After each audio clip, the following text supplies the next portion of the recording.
Hi friends, ఎలా ఉన్నారు? Welcome to Sravya's food blogs గురు. ఈరోజు మనం కాకరకాయ పచ్చడి.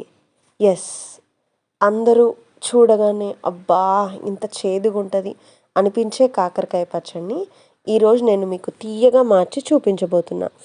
అందుకోసం మనం ప్రాసెస్ స్టార్ట్ చేసేద్దాం. ఇక ఫస్ట్ ఏం చేయాలంటే కాకరకాయల్ని ఇలా రౌండ్గా చిప్స్ లాగా కట్ చేసి అందులో ఒక్క విత్తనం కూడా లేకుండా మంచిగా శుభ్రంగా కడిగి ఇలా పెట్టుకోవాలి. ఓకే, ఇప్పుడు ఈ కాకరకాయ ముక్కల్ని మనం ఏం చేద్దామంటే స్టీమర్లో వేసి ఉడికిద్దాం. అంటే ఇడ్లీ కుక్కర్ ఉంటుంది కదా, అట్లా ఆవిరి మీద ఉడికించాలన్నమాట. ఈ కాకరకాయ ముక్కల్ని నేను మంచిగా శుభ్రంగా కడిగేసి వేసేస్తున్నా. మీరు కూడా చూడండి, ఓకేనా? ఇందులో ఈ కాకరకాయ ముక్కల్లో నెక్స్ట్ మనం ఏం చేయాలంటే కొంచెం ఒక నిమ్మకాయ సైజ్ అంత అంటే సరిపోతుంది. ఆ నిమ్మకాయ సైజ్ అంతా చింతపండు వేసుకుందాం. ఓకేనా? చింతపండు వేసిన తర్వాత ఒక్క స్పూన్ అయినా వేసుకోవచ్చు, లేకపోతే హాఫ్ స్పూన్ అయినా వేసుకోవచ్చు. కల్లుప్పేద్దాం. ఈ చింతపండు, ఈ ఉప్పు వేసేసాం కదా, ఇప్పుడు మూత పెట్టి దీన్ని ఉడికించుకుందాం. ఇప్పుడు ఏం చేద్దామంటే ఒకసారి మూత తీసి చెక్ చేద్దాం. కాకరకాయ ముక్కలు మంచిగానే ఉడికినాయి. ఇప్పుడు ఏం చేద్దామంటే స్టవ్ మీద మళ్ళీ ఒక చిన్న గిన్నె పెట్టుకుందాం. ఈ గిన్నె పెట్టుకొని ఇందులో కొంచెం మెంతులు, కొంచెం ఆవాలు, అంటే ఎంత, ఒక్క స్పూన్ మెంతులకి 2 స్పూన్ల ఆవాలు వేసాను. వీటిని మంచిగా వేయించి ఏం చేయాలంటే మిక్సీ పట్టి మెత్తగా పొడి చేసుకోవాలి. వేగిన ఇవి స్మెల్ వస్తుంది. ఇప్పుడు వీటిని మిక్సీ జార్లో వేసుకుందాం. ఒక్క రౌండ్ తిప్పితే సరిపోతుంది, కొంచెమే ఉన్నాయి కదా, మెత్తగా అయిపోతాయి. తిప్పేస్తున్నా. ఎస్, అయిపోయింది. అంతే, మిక్సీ పట్టడం. ఓకే, ఇప్పుడు ఇవి మిక్సీ పట్టిన తర్వాత దీన్ని తీసి పక్కన పెట్టుకుందాం. ఈ పొడిని మళ్ళీ ఏం చేద్దామంటే స్టవ్ మీద గిన్నె పెడదాం. స్టవ్ మీద గిన్నె పెట్టగానే ఏం చేయాలి, ఆయిల్ వేయాలి. ఎస్, పచ్చడి క్వాంటిటీకి తగ్గట్టు ఆయిల్ వేయాలి. నేనైతే గానుగ నూనె పోస్తున్నా. ఓకేనా? ఇప్పుడు ఆయిల్ హీట్ ఎక్కాలి. మరి ఆయిల్ హీట్ అయిందా లేదా చూద్దాం. ఓకే, ఆయిల్ హీట్ అయింది. ఇప్పుడు ఇందులో ఏం చేద్దామంటే పోపు దినుసులు వేసుకుందాం. ఓకేనా?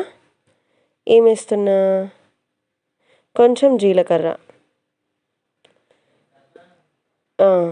ఆవాలు, కొంచెం ఇంగువ. ఎస్, జీలకర్ర, ఆవాలు, ఇంగువ. పచ్చడి అంటే మరి ఖచ్చితంగా ఇంగువ వేయాల్సిందే. ఓకేనా? జీలకర్ర, ఆవాలు, ఇంగువ వేసేసాం కదా. నెక్స్ట్ ఏం చేద్దాం, మనం ఇందాక మిక్సీ పట్టి ఇంగువ వేసేస్తున్నా కొంచెమే. ఓకేనా? ఇందాక మిక్సీ పట్టి పెట్టుకున్నాం కదా పొడి, మెంతులు అండ్ ఆవాల పొడి, అది వేస్తున్నా. ఓకేనా? నెక్స్ట్ ఏం చేయాలి, ఒక 2 స్పూన్లు, ఒకవేళ మేము తక్కువ తింటాం, అంత కారం మేము తినమనుకుంటే 1 స్పూన్ కారం వేయాలి. వేసి ఇప్పుడు ఏం చేయాలంటే మనం ఇందాక ఉడికించి పెట్టుకున్నాం కదా కాకరకాయ ముక్కలు, ఆ కాకరకాయ ముక్కల్ని ఇందులో వేసేద్దాం. వేసేసి మంచిగా ఉడికించుకోవాలి. ఎస్, అయిపోయిందా? లేదు, ఇంకా కొన్ని కాకరకాయ ముక్కలు ఉన్నాయి. ఓకే, ఈలోపు మనం ఏం చేద్దామంటే మళ్ళీ మిక్సీ పట్టుకుందాం. ఏంటనంటారా, కొంచెం చింతపండు, ఒక నిమ్మకాయ సైజ్ అంతా, అలానే 1 స్పూన్ లేదంటే 1/2 స్పూన్ కల్లుప్పు, ఈ రెండింటిని మనం మిక్సీ పడదాం. ఒక్క రౌండ్ తిప్పితే సరిపోతుంది. ఓకేనా?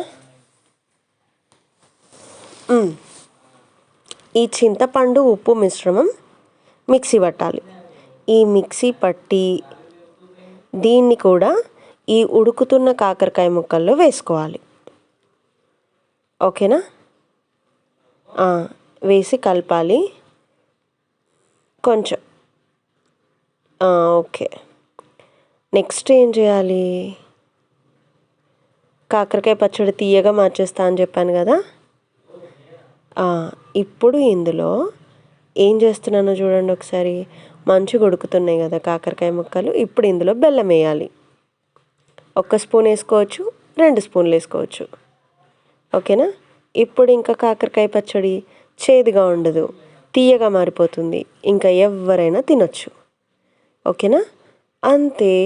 ఈ కాకరకాయ ముక్కలు మంచిగా ఉడికిన తర్వాత ఏం చేయాలంటే స్టవ్ ఆఫ్ చేయాలి. కాకరకాయ ముక్కలు ఇప్పుడు ఇంకా మంచిగా ఉడికినాయి. నేనేం చేస్తున్నా అంటే స్టవ్ ఆఫ్ చేసేస్తున్నా.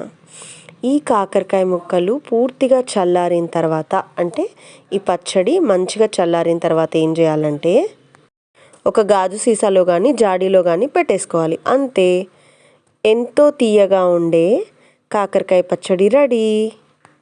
సో ఈ వీడియో కనుక మీకు నచ్చితే please like, share and subscribe. Thank you. Bye bye.